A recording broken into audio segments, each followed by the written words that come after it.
hopefully you all got the welcome message there. Yep. And as it's a minute to start admitting people. Sure.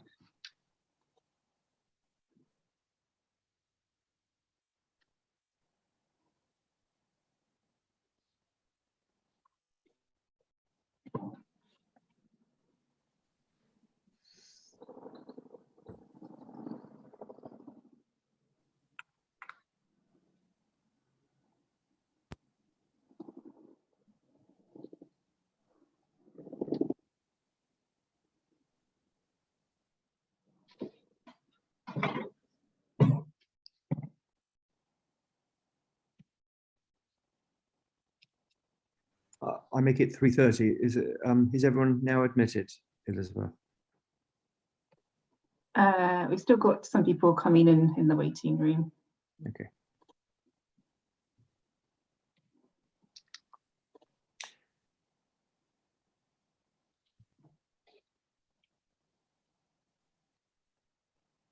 Well, I suggest we start. So let me welcome you all to this general meeting of the London Mathematical Society.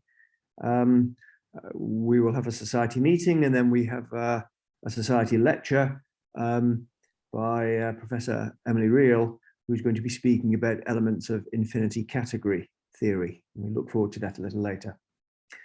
Before that lecture, though, we have some society business to be conducted, including, I'm pleased to say, the pleasant matter of announcing the LMS prize winners for 2021 and our honorary members.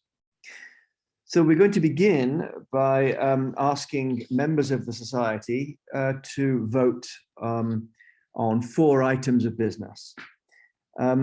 This voting is open to LMS members only.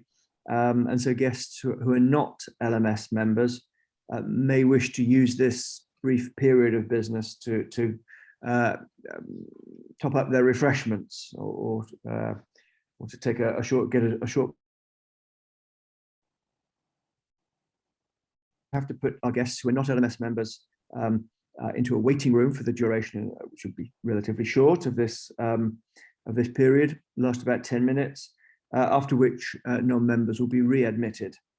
And this is in keeping with guidance from the Charity Commission, who've indicated that, we should have a system in place to ensure that only members of the society who are eligible to vote can do so. So we're grateful to non-members for their understanding about this, and we look forward to seeing you in 10 minutes' time or so. So on to the business on which we can vote. The minutes of the annual general meeting, which was held on the 20th of November 2020, were circulated to members 21 days in advance of this meeting. And those minutes are also available on the LMS website. So I'm going to ask you to ratify these minutes. And if you wish to comment on them, now is your opportunity to do so, and please do so via the chat to everyone. So if you have a comment or a correction, please put that in the chat, send it to everyone, and we can then all see what is being discussed. I'll pause for a second.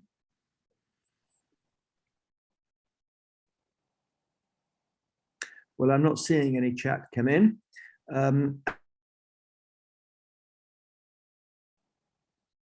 To vote to formally accept the minutes. So a poll will now appear on your screen. And could LMS members please now vote as to whether you wish to accept the minutes, reject them, or abstain.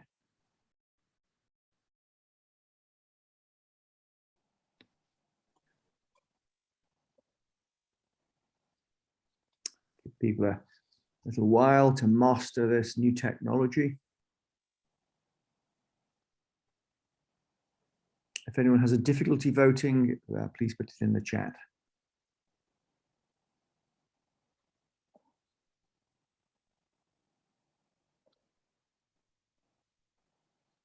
Just give it a few more moments in case there's anyone else who wants to vote.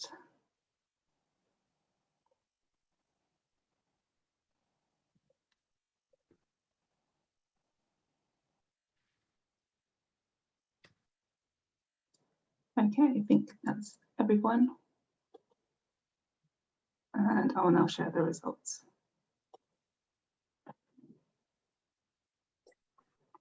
Well, thank you. So the minutes have been ratified. Thank you all for voting on those. Those that having approved the minutes, we now move to the election of scrutineers for the annual elections later this year. So Council nominates Professor Charles Goldie and Professor Chris Large. Wishes to comment on these nominations, again, please do so in the chat to everyone.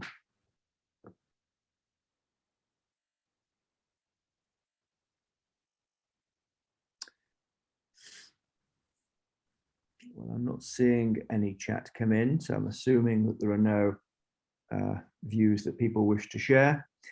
So I suggest we again vote on this, and the vote is whether we agree that Professor Charles Goldie and Professor Chris Lance should be the scrutineers for our elections later in the year. So again, please vote as indicated, and put in the chat if you have a difficulty voting.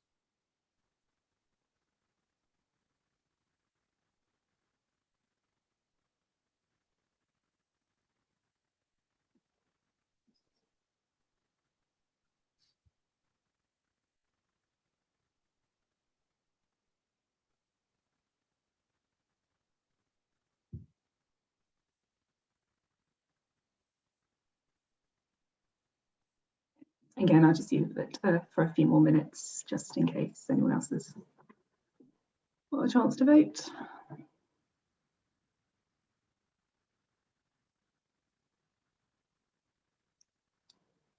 I think that's everyone. Share the results. Okay, so I see that it's been agreed that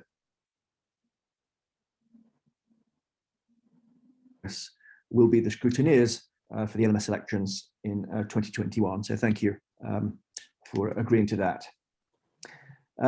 Next, we move to honorary membership of the Society. And Council proposes that the following people be elected to honorary membership of the Society in 2021. So you see their names there. They are Professor Ngo Bao Chu from the University of Chicago, Professor Laure Saint-Raymond from IHES in France, Professor Peter Sarnak from the Institute for Advanced Study in Princeton, and Professor Yachang Yan from the Chinese Academy of Sciences. And the brief citations read that the London Mathematical Society has elected Professor Ngo Bao Chu to honorary membership of the Society. Professor Ngo is Francis and Rose Yuan Distinguished Service Professor at the University of Chicago and the Scientific Director of the Vietnam Institute for Advanced Study in Mathematics. He's made one of the most important contributions to the theory of automorphic forms in the last few decades. In a remarkable piece of work published in 2010 that combines ideas from representation theory, arithmetic geometry, topology, singularity theory, and mathematical physics, he completed a proof of the so-called fundamental lemma in the theory of Arthur-Selberg trace formula. For this work, he was awarded National Mathematical Union in 2010. The Society also proposes to elect Professor Laure Saint-Raymond to honorary membership of the Society. Professor Saint-Raymond is a permanent professor at the Institut des Études Scientifiques, IHES, in France. She's an exceptional mathematician. She works on partial differential equations from physics, and her landmark contributions include the first rigorous mathematical connection between non-perturbative solutions of kinetic theory and fluid mechanics, and the first rigorous connection between the many-body deterministic Newtonian system and Brownian motion. The London Mathematical Society has also elected Professor Peter Sarnak of the Institute for Advanced Study to honorary membership of the Society. Professor Sarnak has made fundamental contributions in analysis, number theory, and combinatorics, including work on Ramanujan graphs, families of L functions, quantum unique ergodicity, and subconvexity of L functions. And finally, the London Mathematical Society has elected Professor Yachang Yuan to honorary membership of the Society. Professor Yuan is Professor of Mathematics and Academician of the Chinese Academy of Sciences in Beijing. He's an internationally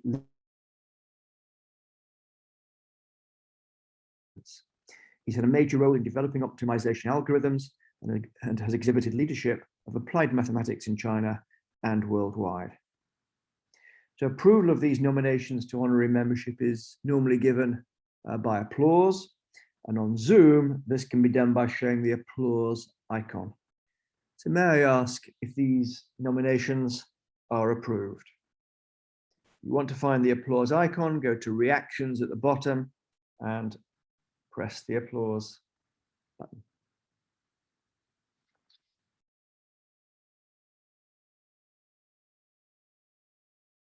Splendid. So resounding applause. So thank you very much indeed for that. Those 4 individuals are elected to honorary membership, and details of the proposed further details of their nominations you'll find on the website. So we now move to item 2.4, resolution to amend the Society's bylaws. So details of the proposed amendments to the Society's bylaws were included in the paperwork that has been sent to all members for this meeting. I'd like to suggest that we now proceed directly to the vote. So I'd like to invite members to vote now on the resolution. The scrutineers are aware that I've been appointed as a proxy for one member of the Society who is unable to attend the meeting, and so could I ask you now whether you agree to amend the Society's bylaws as set out in Schedule 1 or not, or whether you wish to abstain.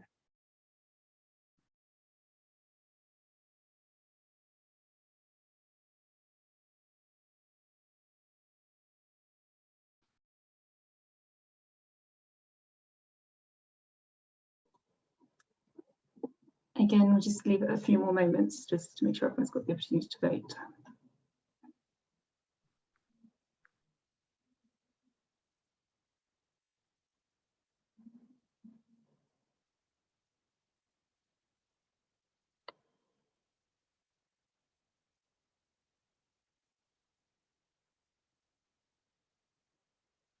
Okay. And put the results on screen now. Very good. So, we have agreed to amend our bylaws, and the motion is carried. Amendments to the bylaws do not require Privy Council approval, and so the changes will be implemented immediately in time for this year's elections to the Society's Council. Thank you. So Elizabeth, John, I think we can readmit our guests now from the waiting room. Please do that immediately. Okay, just admitting everyone now. Right, that's everyone. Excellent. Thank you very much, Elizabeth. So I'd like to welcome our guests now that voting has concluded. I can tell you that in summary, the meeting has approved the minutes of the annual general meeting that we had at the end of last year. It's agreed to appoint Professor Charles Goldie and Professor Chris Lance as scrutineers for the LMS elections in 2021. It's agreed to elect to honorary membership Professor Ngo Bao Chu from the University of Chicago, Professor Laure Saint-Raymond from the Institut des Études Scientifiques, the IHES in France, Professor Peter Sarnak from the Institute for Advanced Study in Princeton, and Professor Yachang Yuan from the Chinese Academy of Sciences. And finally, the meeting agreed to pass a resolution relating to our bylaws change therein. So I'd like to thank our guests for their patience, welcome you all back, and now we can proceed with the rest of the meeting. So I now have the very pleasant business of announcing the award of the Society's prizes for 2021. So the prize winners are, first of all, the Polya Prize is awarded to Professor Ehud Krusovsky, FRS of the University of Oxford, for his profound insights that have transformed very abstract model theoretic ideas into powerful methods in and algebra. The Senior Whitehead Prize is awarded to Professor Tara Brendel of the University of Glasgow for her fundamental work in geometric group theory, concentrating on the study of groups arising in low-dimensional topology, and for exemplary record of work in support of mathematics and mathematicians. Professor André Sully of the University of Oxford is awarded the Naylor Prize and Lectureship for his wide-ranging contributions to the study of applied mathematics. The Berwick Prize is awarded to Dr. Ailsa Keating of the University of Cambridge for the paper Dehn Twists and Free Subgroups of Symplectic Mapping Class Groups, published in the Journal of Topology. Dr. Keating's work shed light on the global symmetries of symplectic manifolds by showing that arbitrary products of Dehn twists along two Lagrangian spheres that intersect at least twice never simplify to the identity map. The Anne Bennett Prize is awarded to Dr. Viveka Erlandson of the University of Bristol for her outstanding achievements in geometry and topology and her inspirational active role in promoting women mathematicians. Dr. Jonathan Evans of the University of Lancaster is awarded a Whitehead Prize for his contributions to symplectic topology and its relation to algebra. Is an innovative study with Smith and Utzer of Wahl singularities from the symplectic viewpoint. Professor Patrick Farrell of the University of Oxford is awarded a Whitehead Prize in recognition of his broad, creative, and impactful work as a computational mathematical scientist. Professor Farrell's contributions to the general area of the numerical study of partial differential equations span algorithm development, rigorous analysis, high-performance software implementation, and applications in scientific computation. Dr. Angelos Georgikopoulos of the University of Warwick is awarded a Whitehead Prize for his contributions to long-standing problems in probability and graph theory, using methods from combinatorics as well as probability, topology, and geometry.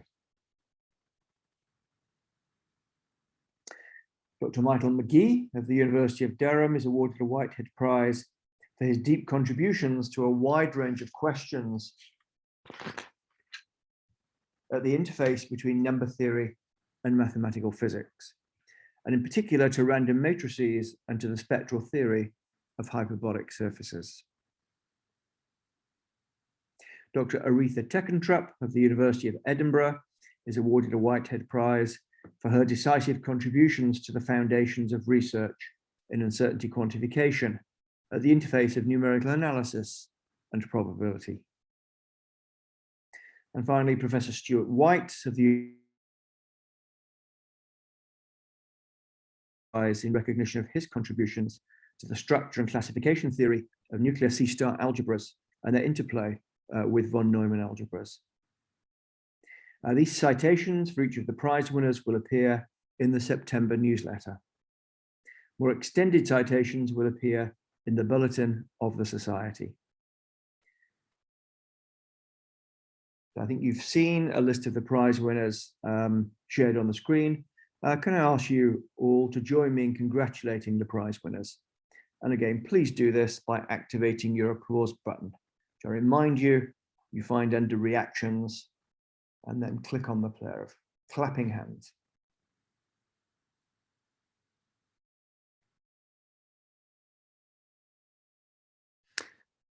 Very good. Congratulations to all of those prize winners. And now, in addition, I can announce the award of the Hurst Prize and Lectureship, and this goes to Professor Karine Kemmler of the Centre National de la Recherche Scientifique, CNRS, and she's awarded the Hurst Prize and Lectureship in recognition of her outstanding and innovative work in the history of mathematics. The Hurst Prize and Lectureship is now jointly awarded by the LMS and the British Society for the History of Mathematics.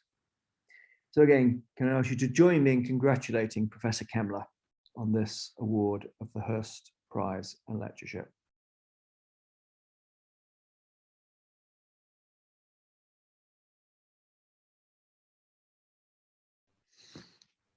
Very good.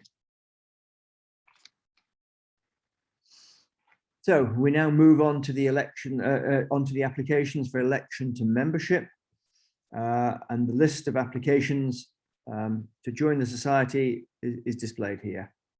We received 20 applications which have been reviewed by Council and approved, and these are listed on the next two slides. Approval of these applications by the Society is normally given by applause, and on the Zoom icon this can again be done in the way that we've already seen by activating your applause icon. So please may I ask whether these applications to join the Society are approved.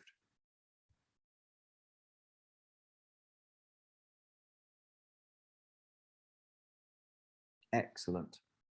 Thank you very much and welcome to those new members. So usually at each Society meeting, members of the Society are invited to sign the members' book if they've not already done so. The members' book dates back to 1865 when the Society was formed. It contains signatures of members throughout the years, including De Morgan, Maxwell, Poincaré, Hardy, and Mary Cartwright. So regrettably, we're unable to offer the same opportunity to members to sign the members' book at this meeting, but it will become available once we're able to resume physical meetings, and I very much hope that members who've not signed it will have the opportunity then to do so.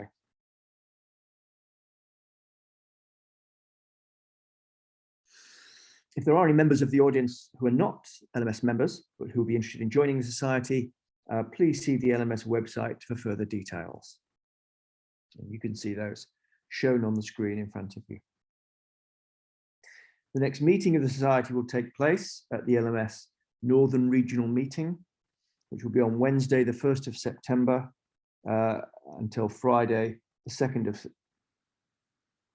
Those dates don't seem quite right, but there will be. There we go. Perhaps 1st to the 10th. There we go. 1st to the 10th of September. The meeting will be a celebration of the work and 60th birthday of Bill Crawley-Bovey. Please also note that the annual general meeting will be held on the 12th of November, 2021, and we very much hope that that will be done in person and that the Society dinner will then be able to proceed in person as well. All are most welcome to these meetings.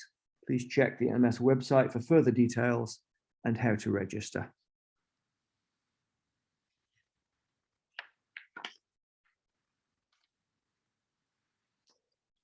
In the past, the Society has benefited enormously from donations from many individuals, notably Lord Riehl, G.H. Hardy, and S. Vablansky, to name but a few.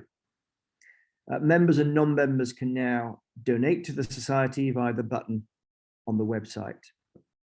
In particular, we started a scheme of De Morgan donations, which are donations of $1 or more, And I'm pleased to say that we received a significant number of De Morgan donations, and those have contributed considerably to our ability to support the mathematical community during the past year of pandemic. So if you have the facilities to make a De Morgan donation, we should be most grateful if you would consider that. And you can find again all of the details on our website. The LMS has published mathematical texts since its founding in 1865 and is now involved in the publication of 12 journals and 2 book series. Both the Proceedings, which is the LMS flagship journal, and its fully open access journal, the Transactions, have recently been revamped and new editorial boards have been appointed. Further details about these publications can be found again on the LMS website. The Society runs a number of events and grant schemes to support its charitable objectives, which are to promote, advance, and disseminate mathematics. And I'd like to highlight a few upcoming activities here, including application deadlines for grants.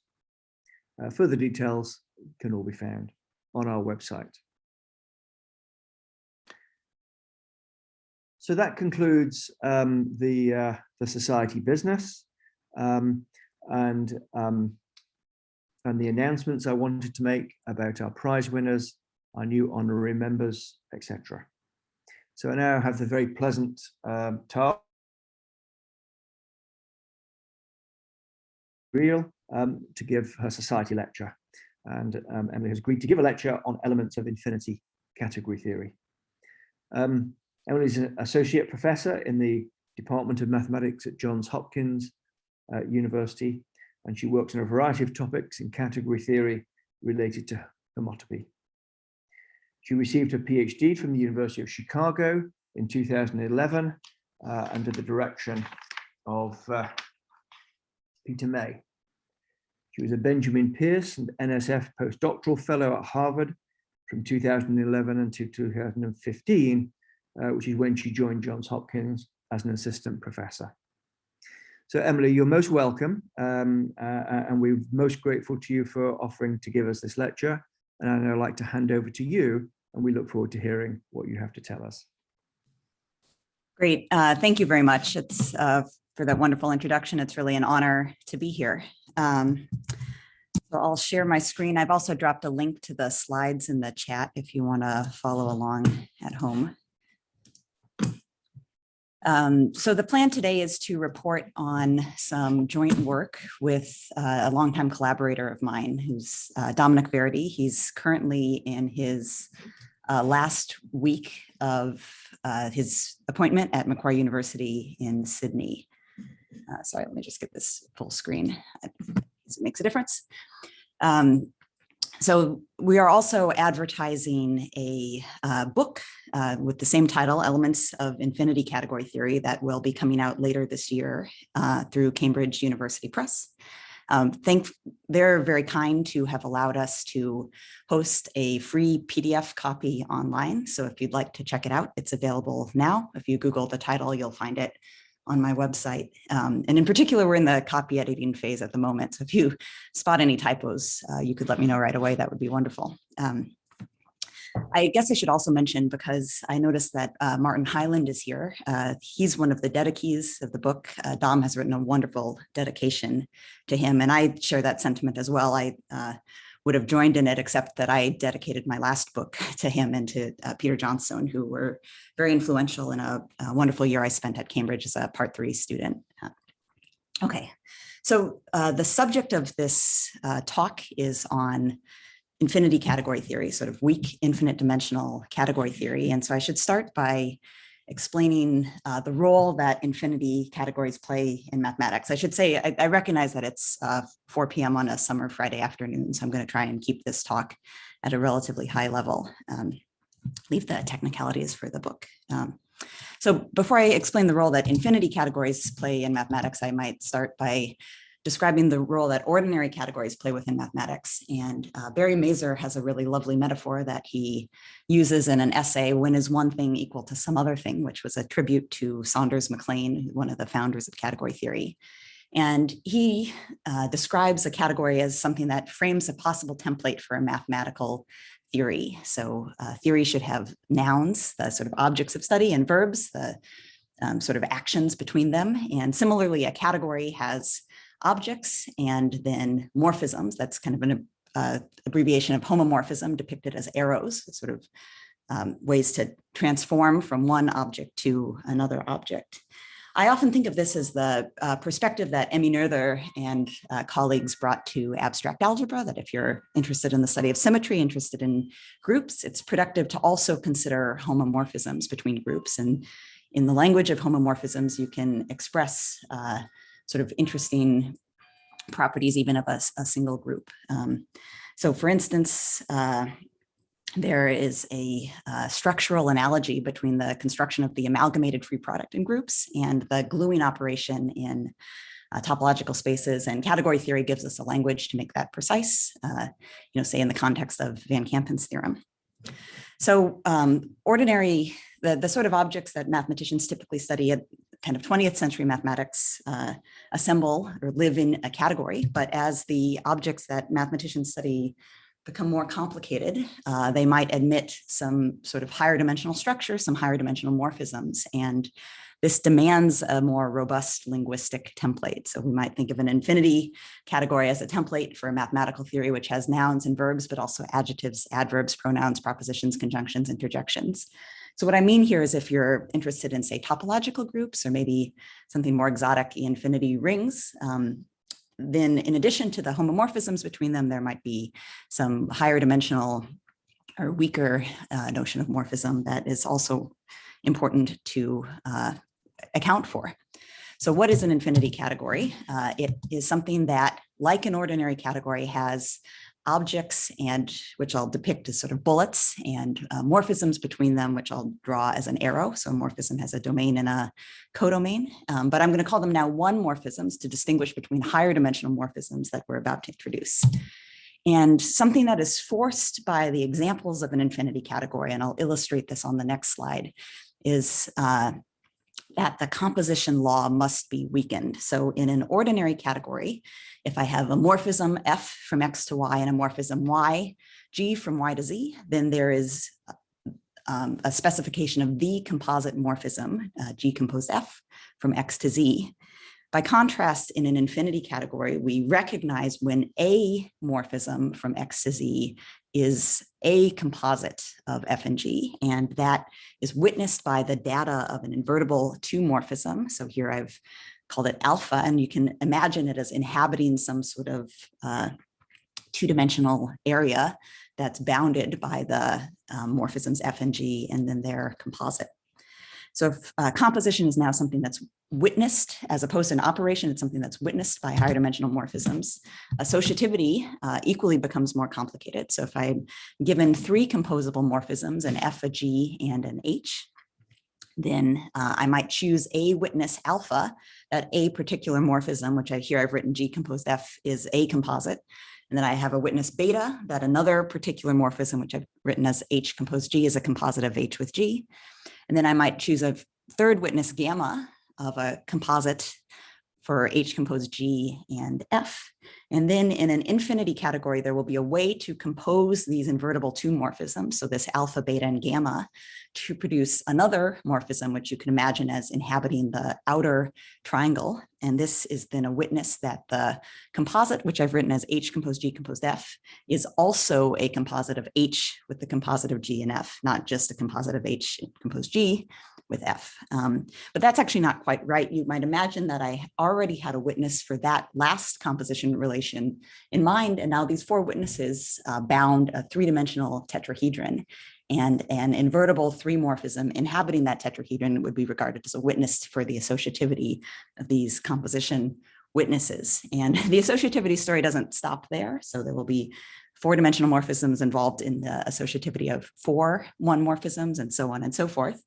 And moreover, these witnesses, these two morphisms and three morphisms and four morphisms and so on, are morphisms in their own right. So they have their own weak composition. So if I compose two of the invertible two morphisms, that would be witnessed by an invertible three morphism, and so on and so forth. So you can see this is quite a complicated structure.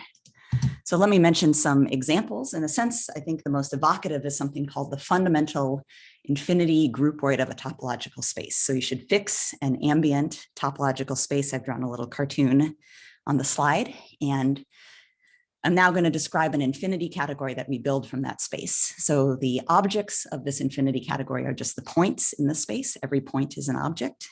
A one morphism between an object is a path, which I could think of as a continuous function from the standard unit interval into the space that takes the initial vertex to its source point and the final vertex to the target point.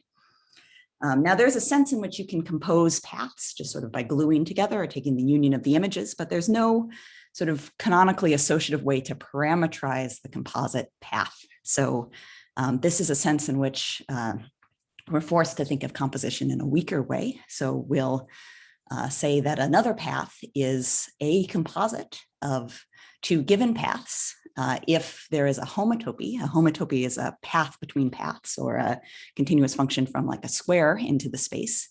So if there's a homotopy relating the composite paths to the original paths. And these homotopies, these are paths between paths, so they can be composed as well. Those are the two morphisms in the space. The three morphisms are the homotopies between homotopies, or these are continuous mappings from a three-dimensional thing into here, and so on and so forth. So this is the fundamental infinity groupoid. It describes the path algebra of a topological space. Now, any infinity category has a quotient, which is an ordinary category. It's called the homotopy category of the infinity category. And in this case, what you recover is the sort of classical fundamental groupoid of the space, which is the ordinary category whose objects are, again, the points of the space and whose morphisms are now something more complicated. They're sort of based homotopy classes of paths. And the reason for that equivalence relation in defining the morphisms is that's what's required to make the composition law strictly associative. And if your space is path connected, this is equivalent to the fundamental group that you would meet in an algebraic topology course. I mean, in a sense that the fundamental group is sort of a more familiar invariant of the space than the fundamental infinity groupoid, but it's also less expressive. It only recognizes kind of the low dimensional structure in the space. It couldn't distinguish between a point and the two-dimensional sphere, for instance, whereas the fundamental infinity groupoid is captures the full homotopy type. This is the vision laid out by Grothendieck in his homotopy hypothesis. So it's a richer way to describe a topological space. So I'll mention two other examples that are somewhat similar. So there's this sort of classical object of study in homological algebra called the derived category of a ring.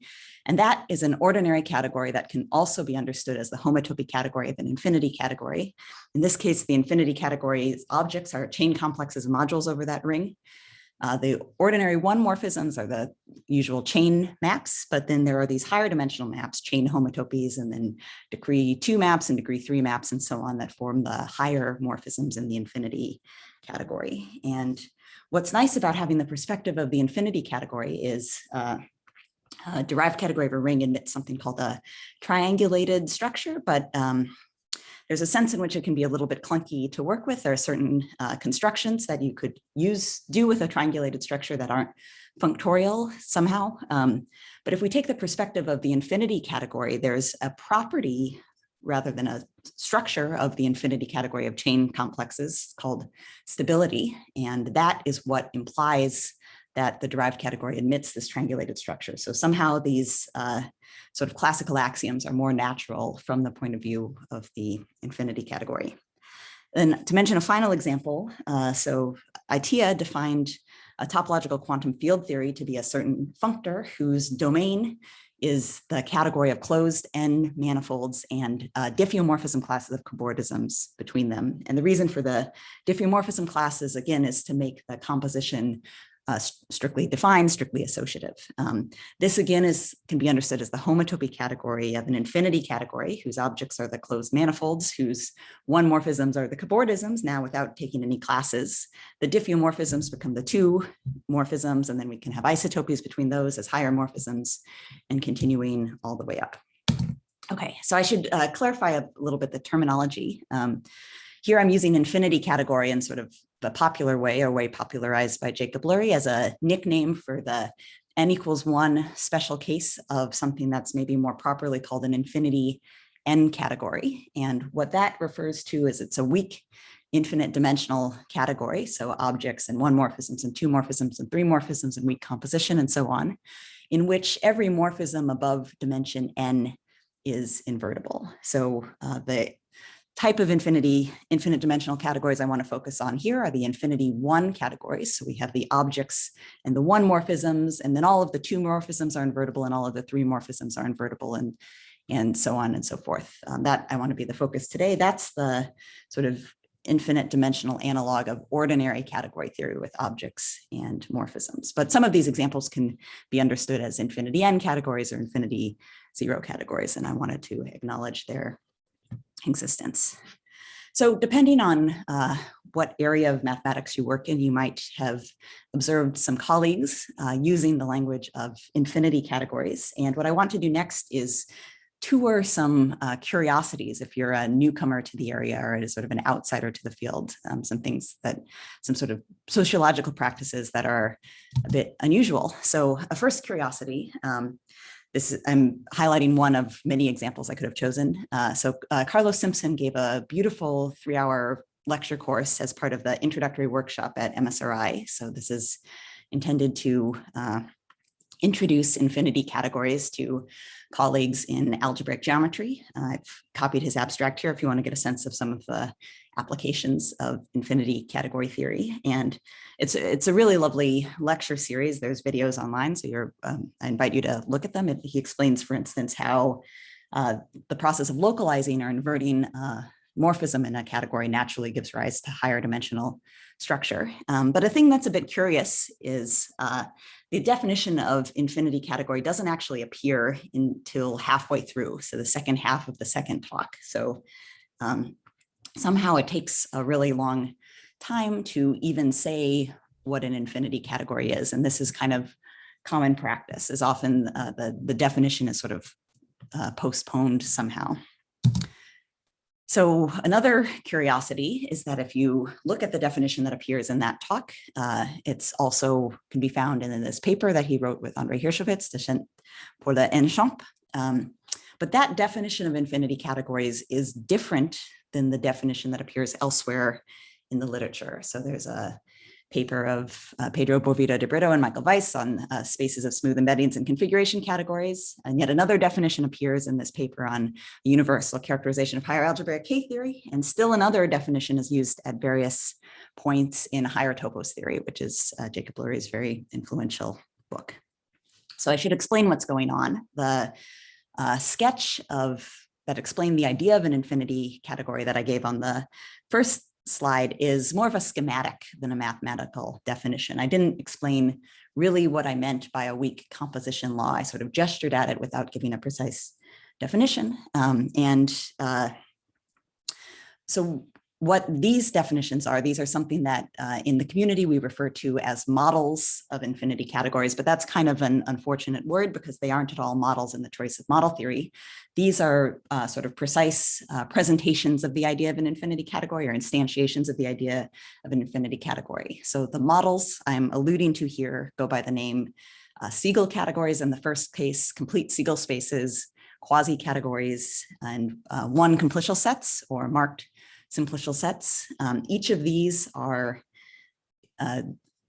objects that you can define in set theory, that are sort of Bourbaki style definitions that you could define rigorously, teach a computer about, and then start to prove theorems with. So unlike the schematic idea of infinity category, these models are sort of precise ways to define exactly what's meant by the weak composition law and so on. So there are different models that appear in the literature. And the models add an additional layer of complexity. So the reason for having a model is that then we can start to rigorously prove theorems, say extending ordinary category theory to the setting of infinity category theory. So for example, the fundamental theorem of category theory is something called the Innate Dilemma. So it's desirable to have a statement and a proof of the Innate Dilemma in the setting of infinity category theory. But the way that first appeared in the literature is there's a version of this in higher topos theory in Jacob Lurie's book. That was done with the quasi categories model. Now, if you work in an area of mathematics where your preferred examples of infinity categories come in a different model. So for instance, in kind of manifold theory, cobordism theory, the examples tend to arise as complete Siegel spaces. You might desire a version of that theorem in a different model. And so this is a project that's been done several times. So to illustrate, there's this paper of Kazhdan and Varshavsky, Innate Dilemma for complete Siegel spaces. In the introduction, they say, in recent years, infinity categories, or more formally infinity one categories, appear in various areas of mathematics. In his books, Lurie develops a theory of infinity categories in the language of quasi categories and extended many results of ordinary category theory to this setting. In his work, Resk introduced another model of infinity categories called complete Siegel spaces. And it is natural to extend the results of ordinary category theory to the setting of complete Siegel spaces. In this note, we do so for the Innate Dilemma. So again, what had happened is a precise statement of the Innate Dilemma in the language of quasi categories, which was the first model where this was developed, makes use of something called a Cartesian fibration. And the definition of a Cartesian fibration between quasi categories is expressed in terms of some horn filling property. And these horns are structures that are present in the quasi category model. So in giving the definition, people refer to the kind of combinatorial scaffolding of the quasi-categories model. So you can see why you can't just take that definition and then the statement and proof of the Innate Dilemma and transport it to a different model, because you have to start by giving a new definition of Cartesian fibration in this new model to then give a precise statement of the Innate Dilemma and then give a proof, which would necessarily be a different proof because it's using sort of a different combinatorial framework. So this is why this paper exists, essentially, is to do all of that for the Innate Dilemma.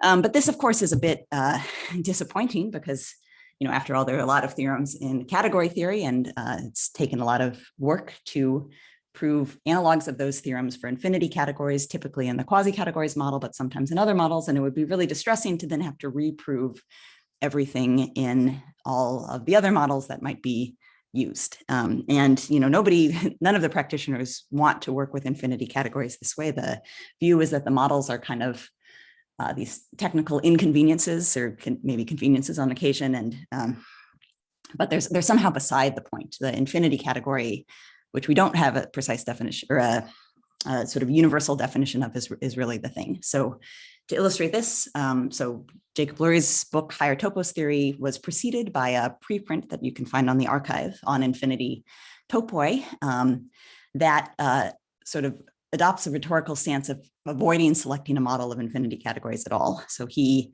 writes, we begin in section 1 with an informal review of the theory of infinity categories.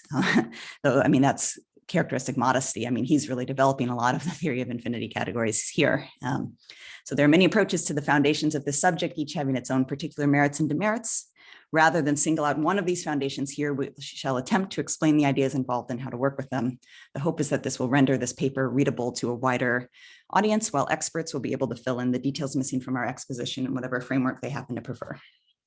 So I didn't take part in this discussion, but what I've been told is that there was some pushback from the community. Essentially, the view was that there weren't enough experts, that there was sort of too much work being left to the reader without selecting a model in which to make the development of the theory of infinity categories rigorous. So when Jacob wrote Higher Topos Theory, he worked with the quasi categories model. But all of this is meant to set up our project. So the new book, Elements of Infinity Category Theory, presents a new approach to the foundations of infinity category theory that really is model independent. So we develop a way to sort of rigorously prove categorical theorems about infinity categories without first choosing a model in a way that will apply to all of the models that I've mentioned independently. The strategy for this is essentially we apply the philosophy of category theory to the development of infinity category theory. So category theory says that you can reason a lot, you can learn a lot about an object by studying its structural relationship to similar objects.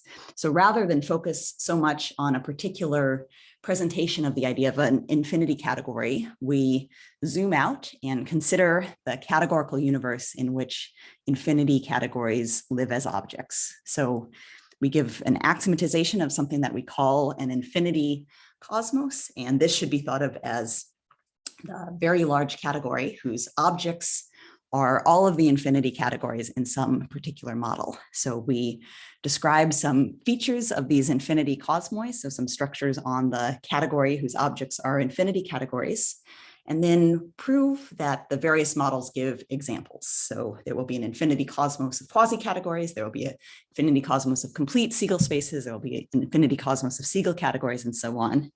Then when we prove a theorem, sort of abstractly from the axioms about the objects in an infinity cosmos, that theorem will specialize to all of the models and give a proof about infinity categories in each of those models. That's the big picture idea. So this setting of infinity cosmoi also allows us to kind of rigorously consider what happens when we change between models, because concrete examples of infinity categories will come in one model or the other. So we describe a certain change of model functors, which we call bi-equivalences of infinity cosmoi, and prove that these preserve, reflect, and create infinity categorical structures. So what that means is that if you have a particular diagram in an infinity category that you've constructed in a model, and you're wondering whether that diagram has a limit, you could pass to a different model, analyze that question there, and then pass the conclusion back. That's the sort of practical use of this change of model stuff. We also distinguish between two different styles of proof for theorems about infinity categories. So the proofs in the language of infinity cosmoi are something that we'll call synthetic. So they are sort of axiomatic. They have to do with the sort of structural relationship between different infinity categories. They are completely agnostic to the model that one might have in mind. So we distinguish those between analytic proofs, which proceed in a particular model and make use of the kind of combinatorial scaffolding of that model. So our axioms of an infinity cosmos are intentionally very sparse. So there are a lot more infinity cosmoi than those whose objects are the infinity categories in the models I've just described. So necessarily, it's not possible to prove every theorem that one would want to prove about infinity categories in the language of infinity cosmoi. Also, our colleagues have done a ton of work. There are all these wonderful papers developing aspects of infinity category theory analytically in a particular model. And we show that even though the proof of an analytic theorem cannot necessarily be translated between models, the conclusion of that theorem nevertheless can. So theorems proven with quasi-categories can be used in complete Siegel spaces, for instance. There is sort of something delicate in this transfer of analytic results between models, which has to do with the fact that, in fact, not every statement about infinity categories is model independent. So for instance, in the setting of complete Siegel spaces, there's this completeness condition, and that doesn't really mean anything in the setting of quasi-categories. So so there's something that I'll describe a little bit at the end is a formal language that expresses those properties of infinity categories that are kind of non-evil, that have a hope of being equivalence invariant. And we show that any theorem whose conclusion can be written in that formal language is then independent of the choice of model. Okay, so that's an overview of this project. What I'd like to do with the rest of the talk is just give a little bit of a taste of what this new synthetic approach to the foundations of infinity categories looks like. So I'll start by describing the kind of main ideas, which is something called formal category theory. I'll do that in the setting of ordinary categories firstly. Then I'll explain how formal category theory can be deployed to develop the model independent foundations of infinity category theory.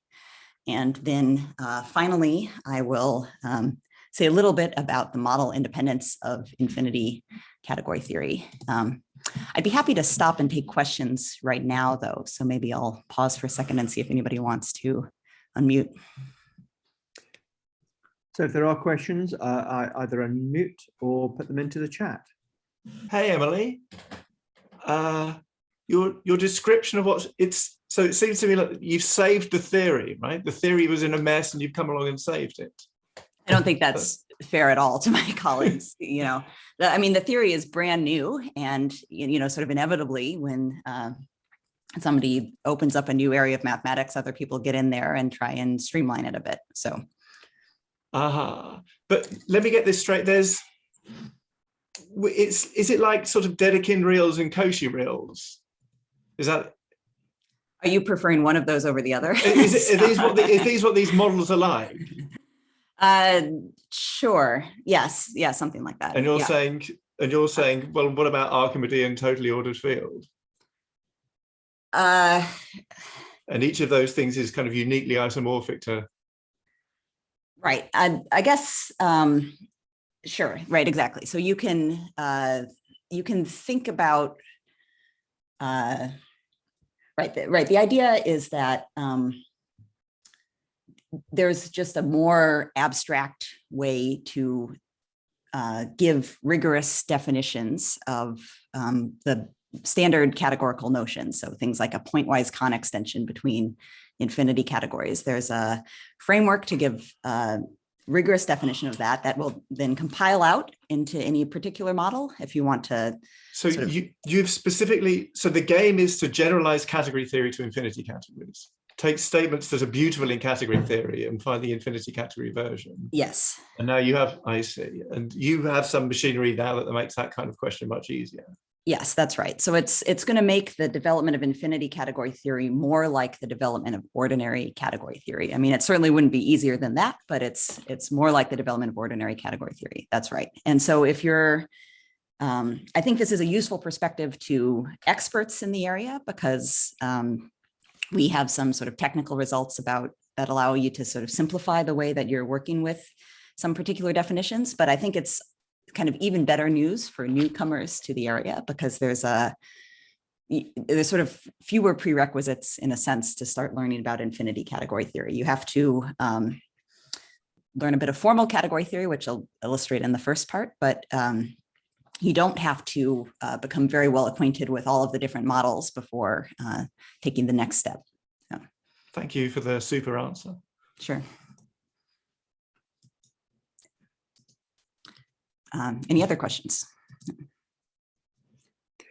Well, I think there's one in the chat, but Emily, why don't you continue and then we can come back to that at the end of your talk because I'm keen that we don't. Great. Okay, thanks very much. So let's dive right in. So this is just going to be about ordinary category theory, sort of a formal approach to ordinary category theory that we'll see then can be run in parallel for infinity category theory. So I should start by giving you a theorem in category theory, and I'll start with a theorem that most of us encounter quite early in our mathematical education. So this is for natural numbers a, b, and c, a times b plus c is equal to a times b plus a times c. So distributivity of multiplication over addition. So there are many proofs of this, of course, but I'm going to give my favorite, which tours some ideas in category theory. So firstly, to prove this statement, I'm going to categorify and choose sets whose cardinalities are the numbers a, b, and c. So the sets written in red with capital letters a, b, and c are sets whose cardinalities are these numbers. And to prove this equation between cardinalities, I'm going to instead exhibit an isomorphism between sets that sort of categorify the operations of multiplication and addition. So if I take the Cartesian product of two sets, that produces a new set whose cardinality is the product of the original cardinalities. And if I take the disjoint union of two sets, that again produces a new set whose cardinality is the sum of the original cardinalities.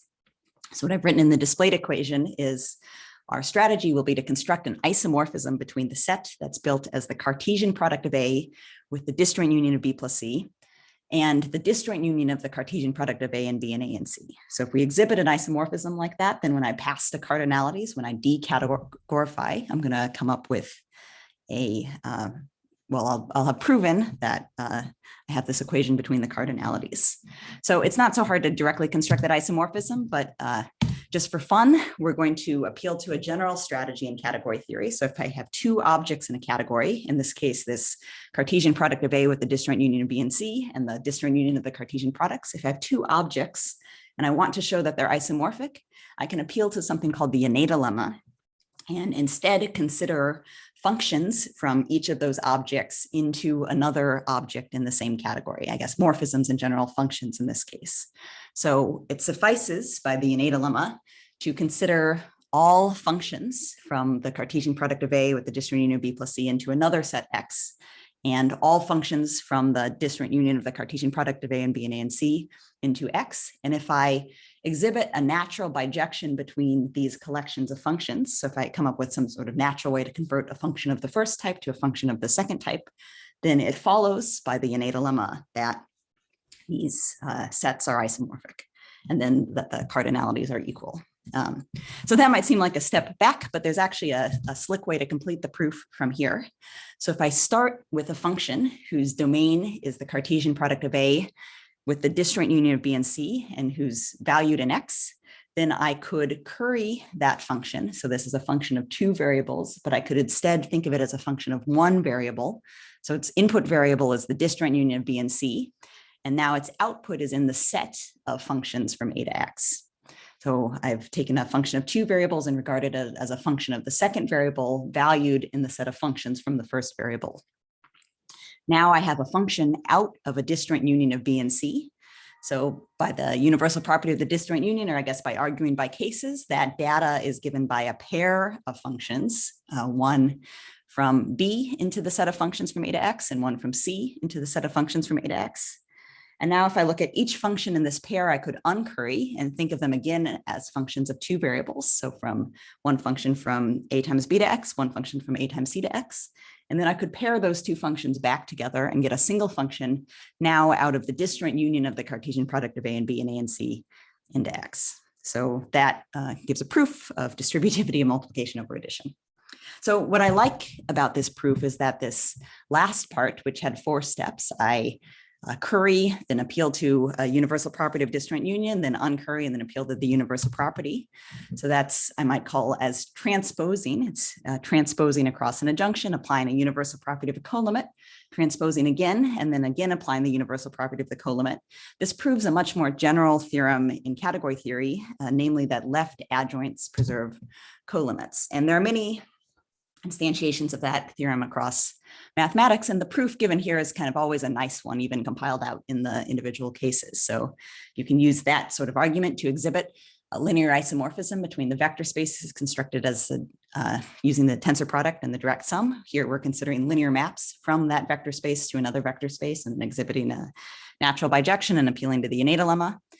You could also use this to understand the free group on a set that's a disjoint union. You can understand that as a free product of free groups. This is the reason why the tensor product is right exact. And this is maybe my favorite example. So when I was an undergraduate, I learned that for any function between sets, so f from A to B, you have both an inverse image function between their power sets and a direct image function between their power sets. And the inverse image function is somehow better behaved. It preserves both unions and intersections, while the direct image function preserves only unions.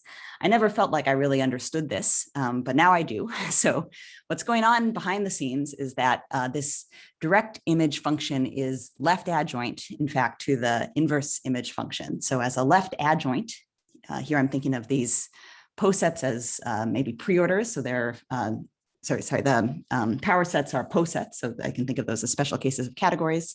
This direct image is a left adjoint. So as a left adjoint, it preserves colimits, in this case, unions. The inverse image is both a left adjoint and a right adjoint. And that's the reason why it preserves both unions and intersections. So in this last example, I am alluding to this categorical principle of duality. So there's an axiomatic duality in category theory, kind of like the axiomatic duality in projective plane geometry, which means that whenever you have a theorem that's proven for any arbitrary category, you'll get a dual theorem where that category is replaced by its opposite category, where you turn around all the arrows. So in this setting, this duality tells us that the proof that left adjoints preserve colimits also proves that right adjoints preserve limits. So the same sort of argument tells us that this inverse image map, which is both a left and right adjoint, preserves both limits and colimits. Okay, so I'm going to focus on this dual statement, right adjoints preserve limits, going forward. And what I want to do is, first I should define what I mean by adjunction and limit, and then I'm going to give a proof of this statement in formal category theory. So the definitions of adjunction and limit I'm about to give are not the most familiar ones. These are not the first definitions I would give in a, an introductory course. So perhaps they'll be of interest to people who know these definitions already, but here we go. So an adjunction is giving some sort of duality between categories. So the data of an injunction is given by a pair of categories A and B. You can think of B as like some sort of base category, and A is maybe a category of those objects equipped with some additional algebraic structure. Then the data is given by a pair of functors. Functors are the structure-preserving morphisms between categories. So the traditional notation is sort of U and F. U is like an underlying set functor. F is like a free functor. And then furthermore, the data is given by a natural transformation, typically called the co-unit. And that's what I've written here as this epsilon. So a natural transformation is a two-dimensional morphism between categories. So categories live most naturally in something called a two category. So we have the objects, we have the one morphisms, and then we have a two-dimensional morphism between one morphisms. The source of this two-dimensional morphism, epsilon, is the composite of U followed by F. And the target of this two-dimensional morphism, epsilon, is the identity functor on A, which I've depicted using an equals sign. So this is a natural transformation. The reason I'm drawing a natural transformation in this way is there's a way is to sort of harness the visual intuition for composition of natural transformation. So there's this well-defined composition operation called pasting, which sort of means roughly if you draw a whole bunch of natural transformations in a plane in such a way that all the one-dimensional arrows are pointing compatibly and all the two-dimensional arrows are pointing compatibly, then there will be a well-defined composite natural transformation that can be made more precise.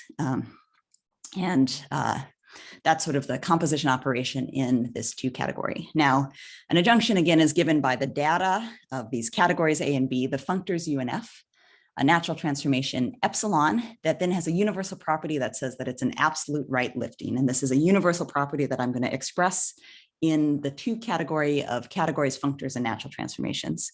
So what it says is that pasting with epsilon in the way that I've displayed on the right of the equality defines a bijection. So there will be a bijection between natural transformations alpha, whose domain is FB for some functor B, and whose codomain is A, and natural transformations beta, whose domain is B and whose codomain is UA.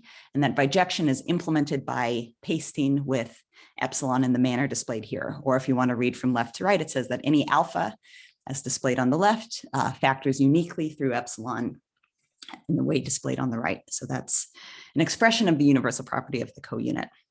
So the reason I'm presenting an adjunction in this kind of curious form is that I can define what it means to be a limit in exactly the same way, even though a limit is quite a different thing. An adjunction is something that happens between categories, while a limit is something that happens inside a category. So the input for a limit is a diagram inside A. So here, this J is some sort of indexing category, and the diagram D then identifies certain objects and morphisms inside the category A that we're going to form the limit of.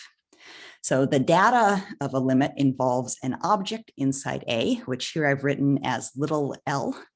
So little l is an object inside A, but I'm depicting it as a functor whose domain is the terminal category 1. So the category with a single object, a functor from that identifies an object inside A, and that's what this L is.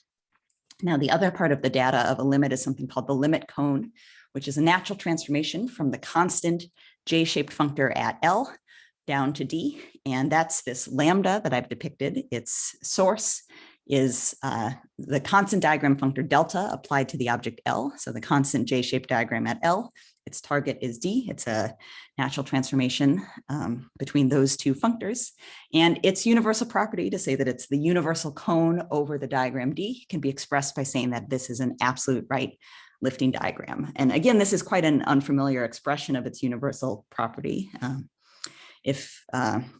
I guess I invite you to think of the special case where X is also the terminal infinity category, in which case this absolute right lifting universal property says that delta, little delta, is an arrow inside A from object A to an object L, and any cone with sum at A, such as gamma, factors uniquely through some arrow of that form. But anyway, these are the standard definitions, just packaged in a slightly unfamiliar way. So the reason for presenting them in this way is now there's a very slick proof that right adjoints preserve limits. And this is a proof that proceeds entirely in the two category of categories, functors, and natural transformations. So the statement is that if I had a limit cone in A, so that's the data given by my L and my lambda, and then I had a right adjoint functor U, when I apply U to L and U to the limit cone, I again get a limit cone inside B. So since we're defining limits in terms of these absolute right liftings, what I'm asked to show is that this diagram at the top is an absolute right lifting. So that's the data of the limit cone post-composed by U. So there's an elementary fact about absolute right liftings that I leave as an exercise when I'm teaching this material in a course, which is that sort of immediately as a consequence of the universal property, two absolute right lifting diagrams compose and they also cancel at the bottom. So in other words, to show that this U lambda is absolute right lifting, it suffices to paste on the bottom with a known absolute right lifting diagram and then show that that composite is absolute right lifting. So that's what I've done on the left is I pasted on the bottom with epsilon to the J, that's the co-unit of an adjunction, so it's absolute right lifting, and I need to show that that is absolute right lifting. But it follows by two naturality of this constant diagram functor that that diagram on the left is equal to the one in the center, which is then equal again to the one on the right. And now I can recognize this as a composite of two known absolute right lifting diagrams, namely lambda, the original limit cone, and epsilon, the original co-unit. And that somehow is the proof. Okay, so that's quite abstract. I mean, formal category theory is sort of understood as a more advanced topic in category theory. But the reason that I'm illustrating this for you is that this exact same argument appears in the book in chapter 2 and is the proof that right adjoints between infinity categories preserve infinity categorical limits. So the way I presented it here is I was explained how this demonstrates that right adjoints between ordinary categories preserve limits between ordinary categories. This is quite a surprise to the experts that a proof along these lines that really only works in some sort of two category can also prove this corresponding statement for infinity categories. So that's what I want to explain next is how we're able to use these sort of standard techniques from formal category theory to develop the theory of infinity categories, even though we expect the theory of infinity categories to involve sort of infinite dimensions of data and homotopy coherence questions and so on and so forth.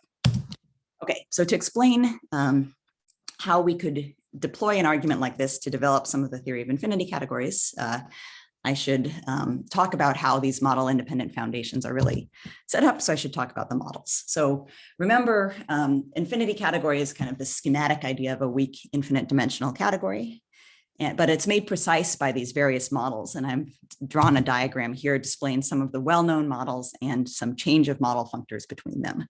So the two that are in the sense the easiest to describe, because they're sort of the most strict, are things called relative categories and things called topological categories. So topological category is a category that's enriched in the strict sense over topological spaces.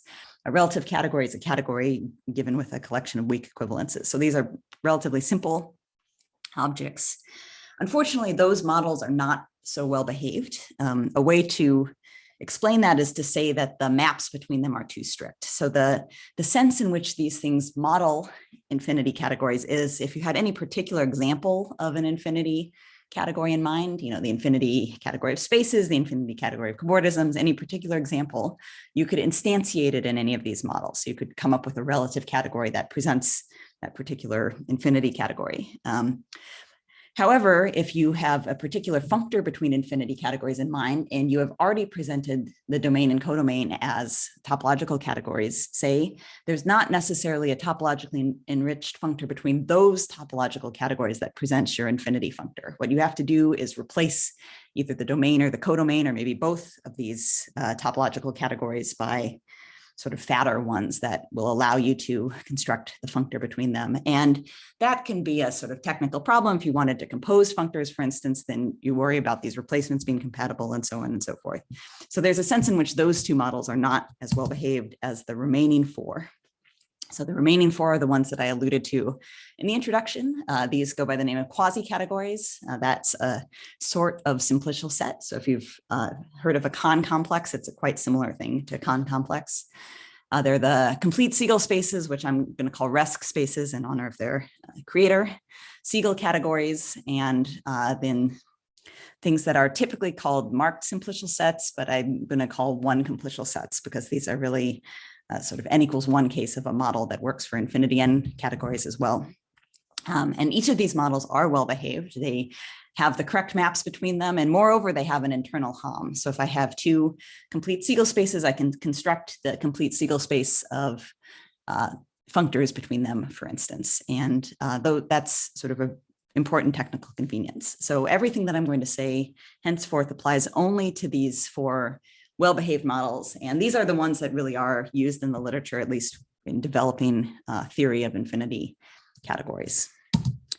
Okay, so I find it useful to distinguish between two different strategies to proving theorems about infinity categories. So the traditional one is to work analytically. So pick your favorite model and give definitions and prove theorems using the combinatorics of that one model. So, but another approach would be to sort of work synthetically to try and give categorical definitions and prove theorems in at least all of the well-behaved models at once. And that is our method. So I will now try and explain what an infinity cosmos is, but a way to think about what it does is it's axiomatizing common features of these categories of all quasi categories, of all complete Siegel spaces, of all Siegel categories, of all one complicial sets. So each model will have its own infinity cosmos. I will discuss theorems that hold true for all infinity cosmoi, and that's the sense in which they apply in at least all of the well-behaved models. Okay, so that's the strategy.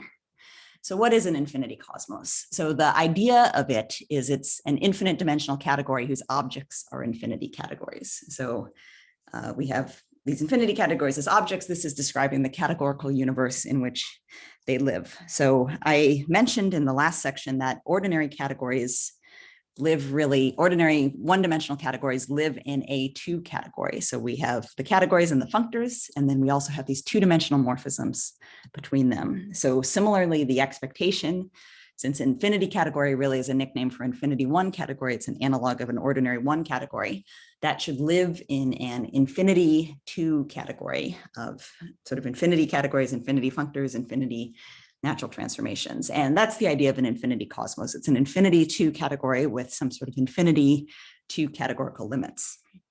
Now, unfortunately, the theory of infinity two categories isn't so well developed. It would be kind of backwards to use infinity two category theory to develop infinity one category theory. So what we do instead is we give an unreasonably strict definition of an infinity cosmos. There's sort of no moral reason that an infinity cosmos should be defined to be as strict a thing as it is. This is just something that we do for kind of technical convenience reasons. And in fact, when I go to a conference, when I'm speaking to other infinity category theorists, I usually have to issue a disclaimer at the front that I'm using terminology in sort of the strictest possible sense. When I draw a diagram, it actually commutes. The universal properties hold true up to isomorphism as opposed to up to weak equivalence. So a kind of pleasant surprise about this approach to the theory of infinity categories is it's really is kind of quite strict. And there's no moral reason for that, but it does make it a little bit easier to work with if you're new to the area. Okay, so what is an infinity cosmos? So again, the idea is it's a category whose objects are infinity categories. So it's a category, it has its objects, which are the infinity categories, its morphisms, the infinity functors. And then that category is required to be enriched over quasi categories. And so what that means is that the functors between infinity categories are understood as the vertices or the points of a simplicial set. And that simplicial set is a quasi category. This is one of the models of infinity categories. So this first bullet is the sense in which an infinity cosmos is an infinity two category. It's a category whose Homs are infinity one categories that makes it into an infinity two category. Now, the last two bullets are meant to give a very strict presentation of the idea of infinity two categorical limits. Here we're using some classical ideas from abstract homotopy theory. If I want to use sort of strict limits to model weak limits, you introduce a class of fibrations. Here we call them isofibrations because there's a thing called isofibration in ordinary category theory, and these play the analogous role. They allow us to lift away isomorphisms in a diagram to make it commute strictly. And these have to satisfy the closure properties that you would expect if you're familiar with some other class of fibration. So they're stable under pullback, under composition, under forming inverse limit of Tower, for instance. And then finally, this category, this infinity cosmos, that needs to have certain limits of diagrams of infinity categories and isofibration, so such as the pullbacks and inverse limits of towers. And these all satisfy simplicity enriched universal properties. So here I haven't made that definition very precise, but to a certain audience, this is extremely reassuring, and it's not so hard to give full details. It's an enriched category of fibrant objects a la Ken Brown. Kind of the fully elaborated definition is not so bad. Okay, so the point of these axioms is really that these are describing features that we have in the important examples. So the 4 models that I mentioned all define infinity cosmoi, but somewhat surprisingly, there are a whole bunch of other examples as well. So quasi categories, complete Siegel spaces, Siegel categories, 1 completable sets. These are all types of infinity 1 categories, but there are also these higher dimensional infinity categories, which are considerably more exotic. Things like theta n spaces and quasi categories, n-fold complete Siegel spaces. These all assemble into infinity cosmoi. And so do various other things as well. So for instance, you can define what it means for an infinity category and infinity cosmos to be stable. And then there's an infinity cosmos of stable infinity categories and exact functors between them. So there are these whole bunch of exotic infinity cosmoi, which are really helpful in developing the abstract theory. But I think for the purposes of this talk, it would be better to ignore the fact that those exist and just think about the 4 main examples. So and henceforth, kind of to aid in that interpretation, I'm going to use infinity category and infinity functor as technical terms that refer to the objects and morphisms in some infinity cosmos. So we're about to prove theorems about objects in an infinity cosmos. To give those theorems their natural interpretation, I'm going to refer to those objects as infinity categories. Okay, so I didn't fully elaborate the definition of an infinity cosmos, and the reason is we aren't actually going to need very much of it. So like infinity category has a quotient homotopy category, an infinity cosmos, which is some sort of infinity 2 category, has a quotient that is a strict 2 category as opposed to bi-category, whose objects are the infinity categories in the infinity cosmos, whose 1 cells are the infinity functors in the infinity cosmos, and whose 2 cells we'll go ahead and call infinity natural transformations. So this is in analogy with the 2 category of ordinary categories, ordinary functors, ordinary natural transformations. In fact, that's a special case because that is the homotopy 2 category of an infinity cosmos. But in any case, from an infinity cosmos, we get a well-defined 2 category of infinity categories, infinity functors, and infinity natural transformations. It's not clear that this 2 category would be good for anything, but a hint that it might be a useful setting within which to work is the following result. So in any 2 category, there's a standard way to describe when 2 objects are equivalent. So an equivalence in a 2 category is given by a pair of objects, a pair of 1 morphisms between them in opposite directions, and then a pair of invertible 2 morphisms that connect the composites to identities. And so here I've presented the notion of an equivalence. And if I interpret that definition in this homotopy 2 category of infinity categories, infinity functors, infinity natural transformations, it turns out that it captures the natural notion of equivalence at the level of the infinity cosmos. So in particular, for each model, for Siegel categories, for instance, there's a known notion of when 2 Siegel categories are equivalent, what an equivalence of Siegel categories is. And that is precisely captured by this 2 categorical notion of the equivalence. So that gives a hint that if we work in what's sometimes described as a non-evil fashion, so we give definitions about objects in this 2 category up to equivalence, then these are homotopically correct. They're respect equivalences between infinity categories. And this will be the setting for the basic synthetic theory of infinity categories, this 2 category of infinity categories, infinity functors, infinity natural transformations. Indeed, I can take the definition of adjunction in the definition of limit that I gave previously, that was expressed in the language of a 2 category of categories, functors, natural transformations. Now I'm going to interpret it in the 2 category of infinity categories, infinity functors, infinity natural transformations. And We'll define an adjunction between infinity categories to be an absolute right lifting, a limit to be an absolute right lifting, and the proof that right adjoints now between infinity categories preserve limits inside infinity categories is the one that was given above. So this is surprising to folks who knew how to prove this theorem already, say in the quasi categories model. And it's natural to ask sort of where did the hard work in the traditional proofs go?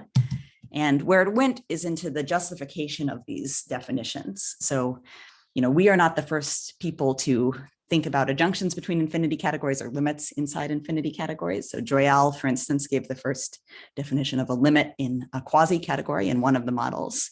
So it's up to us, and this is done in the appendix, to check that these synthetic definitions compile out in the particular quasi-categories model to the traditional definitions in the literature, but they do. And what's wonderful about that is that means that if you're coming around new for the second time, you're learning about infinity categories firstly today, you can start with the synthetic definitions and then later learn about the analytic ones if you want or not. So this is particularly fruitful, I think, in the setting of adjunctions, for instance. So this absolute right lifting diagram definition of adjunction is equivalent to sort of a standard one. So in any two category, there's a standard way to say what an adjunction is, just like there's a standard way to say what an equivalence is. And that is the definition that we have for adjunctions between infinity categories. And what that means is that if you're walking on the street in Leeds or Leicester or Edinburgh, or wherever the category theorists hang out, you can ask somebody to prove, for instance, that adjunctions compose in any two category, or that any equivalence can be promoted to an adjoint equivalence in any two category. And those standard proofs are now proofs of the corresponding facts about infinity categories, which I think is really, really cool. Okay, so let me end by saying something briefly about model independence, about change of model. So the first thing to say is that our colleagues who developed the various models of infinity categories also developed change of model functors between them. They prove that these are right Quillen equivalences of model categories. We have to check that they are compatible with a simplicial enrichment over quasi categories, but once we've done so, we understand these functors to be something we call cosmological bi-equivalences. So these are structure preserving functors between infinity cosmoi that are essentially surjective on objects up to equivalence and local equivalences on the Homs. And the way to understand the model independence theorem is that these cosmological bi-equivalences preserve, reflect, and create infinity categorical properties in structures. So for instance, you can ask whether adjoint exists or a limit exists in one model, answer that question in a different model, and pass the conclusion back to the model that you started, or to a third model even. In addition to those basic things, we also developed the theory of Cartesian fibrations, which are used to express kind of homotopy coherent diagrams valued in spaces or in infinity categories. We also consider modules, which are vehicles for encoding universal properties. These also go by the name profunctors and correspondences, pointwise Kahn extensions. So all of this kind of synthetic theory of infinity categories is invariant under change of model. But importantly, analytically proven theorems also transfer along bi-equivalences. So there are things that we cannot prove for generic infinity cosmos because they would not be true at that level of generality. Essentially, there are just too many infinity cosmoi because we have infinity cosmoi whose objects are really higher categories, not just the infinity one categories. So an example of a theorem like that is that for infinity one categories, universal properties are determined element-wise. So for instance, if you want to detect whether a functor has a left adjoint, you can sort of look for a initial element. You can attempt to define the value of that left adjoint at each element. And if that attempt succeeds, then the adjoint functor exists. So we illustrate this sort of transfer of analytically proven theorems by first giving a proof of that result for quasi-categories and then explain how the conclusion then can be transferred to a bi-equivalent infinity cosmos, even though the proof is uses the particular combinatorics of quasi-categories. There's something a little bit delicate, though, in this thinking about model independence statement, which is that not every statement about infinity categories is invariant under equivalence of infinity categories, much less change of models. So if I start with a complete Siegel space, I pass to a quasi category, I pass back to a complete Siegel space. I don't get the complete Siegel space that I started with necessarily. I get one that was equivalent to the one I had originally. So the only sort of statements that have any hope of being model independent are those that are invariant under equivalence between infinity categories. So sort of famously, an infinity category does not have a well-defined set of objects because, you know, up to equivalence, the cardinality of that set could change, certainly. So this problem also exists in ordinary traditional category theory. And so we're able to leverage some work by Michael Mackay, which seeks to have a language for equivalence invariant statements in ordinary categories. So he introduces something called first order logic with dependent sorts. So it's a restricted form of first order logic where the variables are dependently typed, and there's also restriction in the use of equality and in the quantifiers. And a key sort of meta property of our work is we show that the theory of infinity categories can be developed in a kind of finite dimensional formal category theory framework. So this is the homotopy 2 category that I discussed, but sort of augmented with a calculus of modules. So this is something that's kind of a double category-like structure that is the virtual equipment of modules. And the precise statement of our theorem is that we prove that any formula or sentence about infinity categories written in this language of a virtual equipment is then invariant under change of models.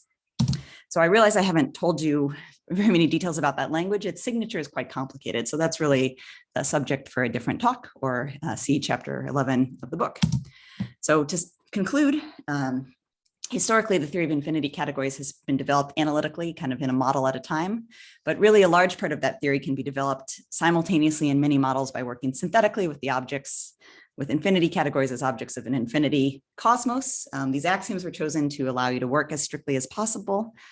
In fact, a lot of this development takes place in a strict 2 category of infinity categories, infinity functors, infinity natural transformations using formal category theory. And because of this synthetic approach, it allows us to demonstrate that analytic and synthetically proven results transfer across these change of model functors. And there's a formal language that gives a precise counting of the theorems that are sort of guaranteed to have their conclusions pass between models. All right, I'll stop there. Thanks very much for your attention. Well, Emily, thank you very much. That was an absolute tour de force and a remarkably beautiful sort of picture that you painted for us there. We have had some questions, but I think we have time for 1 or 2 more. So if you have a question, either raise your hand or put it in the chat, and I'll try to make sure that, there you go.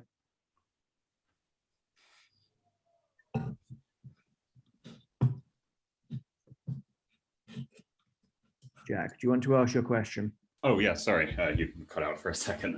Okay.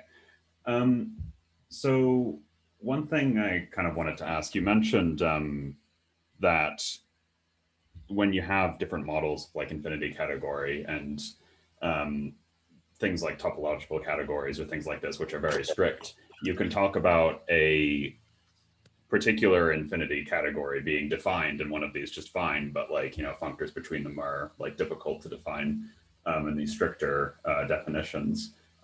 You also talked about how these infinity cosmoi are like very strict infinity 2 categories. Is this a sort of similar phenomenon where you have like a sort of infinity 2 category of like infinity 1 categories, and you can sort of define it in this particular case as like strict, but you'd struggle to like, you know, put it into the general theory?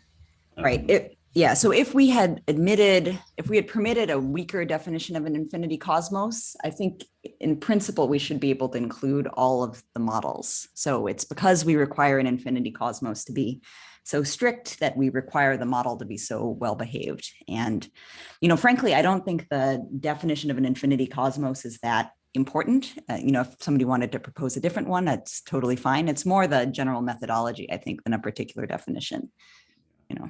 I guess it's like the formal system that you wind up with in the end kind of thing, being able to like exhibit that it actually satisfies all the properties of the that's right. And system. I mean, yeah, so our, you know, a particular choice we made is to frame the definition in a way that meant that the homotopy 2 category was a 2 category as opposed to a bi-category.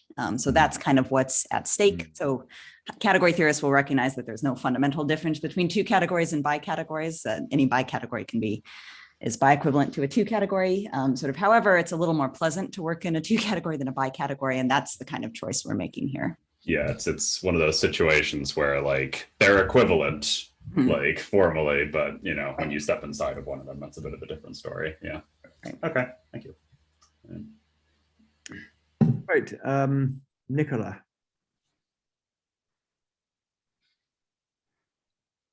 Nicola, do you want to ask your question? Yes, thank you. Yeah, so Emily, thank you very much for this. And I'm coming from a history and philosophy of maths area. So as I said in the chat, I have a limited knowledge of ordinary category theory. So I'm interested in the language. So I'm interested in category theory as somewhere that mathematics, to me, seems to be developing very importantly. And so infinity category theory appears to me to be an important cutting edge. There's certain things from the way that I've been looking at history and philosophy of mathematics.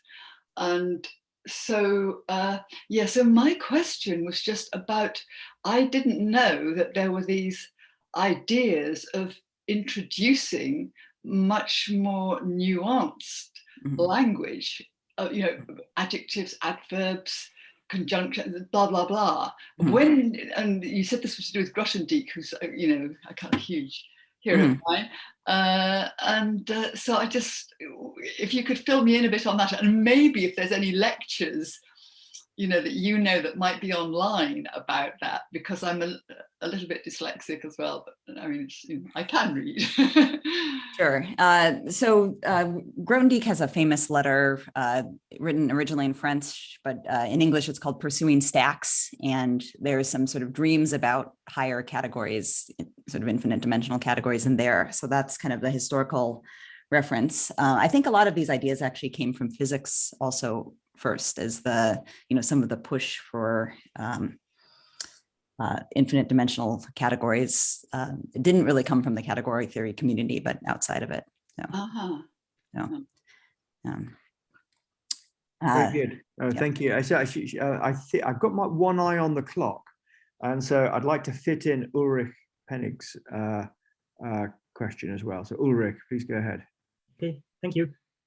So I was wondering if you just want to talk about stable infinity categories. How do they fit into the picture? Can you somehow identify them in an infinity cosmos? Or yes, great question. Absolutely. So there are various equivalent definitions of stable infinity categories that you might know. We sort of illustrate them in the book in chapter 4 as kind of an illustration of results we've proven about limits and co-limits. So you want to say that there is a zero object, so something that's initial and terminal, and then sort of finite limits and finite co-limits, and they commute with each other. That's the definition that's easiest. A nice thing is that, so it is true that in an infinity cosmos, you can define what it means for an infinity category in there to be stable. What's cool is that the stable infinity categories then assemble into a sub-infinity cosmos, provided you restrict the maps to the exact functors. So then you could sort of specialize all the theorems about infinity cosmoi in the setting of these stable infinity categories. So thank you. Yeah. Well, that's great. Thank you. I fear that time has caught up with us. So I'd like you all to join me in thanking Emily again for this really most splendid and interesting lecture. I think we can do that with our applause facility. Emily, that was really marvelous and a wonderful way to finish the week. Thank you for that. Thank you. I'd also like you to join me in thanking Marcus Land from Copenhagen, who gave a talk on infinity categories in algebra and topology at the graduate student meeting, which took place on Thursday, the 24th of June. So please do thank Marcus as well. It was very kind of him to have spoken at that meeting. So this concludes today's meeting. I'd like you to join me in thanking Emily again, and thank those who've made this meeting possible by putting it together online. So I invite you to thank all of them, and then with that, I declare this meeting closed, and thank you all again.